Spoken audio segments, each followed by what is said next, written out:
سألت نفسك في لحظة من اللحظات أو يوم في الأيام، سألت نفسك قبل كده هو ليه دايما بيتصور لنا في الأفلام وفي الأغاني إنه الناس الأغنياء هم أهل الشر والناس الأغنياء دول الأشرار؟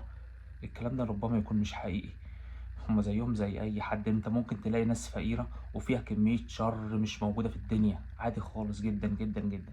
تعال أقول لك على أهم 3 مستشفيات في مصر. عندك مستشفى 57 357. أنت عارف مين مؤسس المستشفى دي؟ علا غبور. غبور، ها؟ تمام.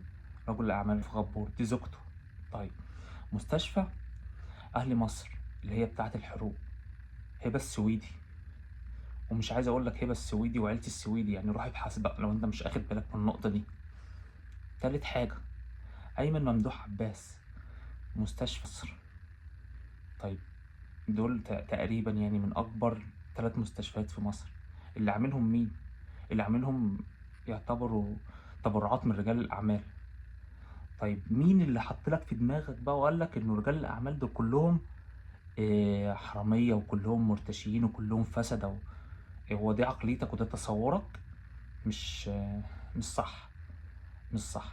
فيهم وفيهم. فبلاش تقفل دماغك و... ولما هتشوف حد كده ربنا مديله راكب عربية ماشي في الشارع فتقول له دي حاجة من الاتنين، يا إما حرامي يا أمه جايبها له. لأ، عادي، هو ممكن يكون اشتغل واجتهد وربنا كرمه. بلاش يبقى عندك تصور طول الوقت إنه اللي عنده فلوس ده فاسد يا حرامي يا مرتشي بيتاجر في مخدرات يا ما عندوش قلب يا شغال تجارة أعضاء. مش شرط على فكرة، خالص خالص خالص خالص خالص. في ناس بتجتهد، في ناس بتسعى، في ناس عندها أفكار إبداعية، في ناس بتشتغل ليل ونهار، في ناس بتحقق أهدافها، في ناس بتتغنى، في ناس بتوصل، في ناس بتحقق الثراء. كونك إنك أنت مش عارف تعمل ده، دي قصة تانية، وده رزقك وده وضعك وده ممكن نتكلم عنه في نقط تانية وفي حاجات تانية.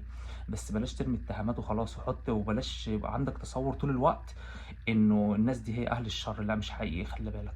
مش حقيقي خالص. أنا جبت لك 3 أمثلة اللي يعتبر ل3 مستشفيات كبار أوي بيعالجوا ناس كتير أوي أوي أوي أوي كمان واتبنوا.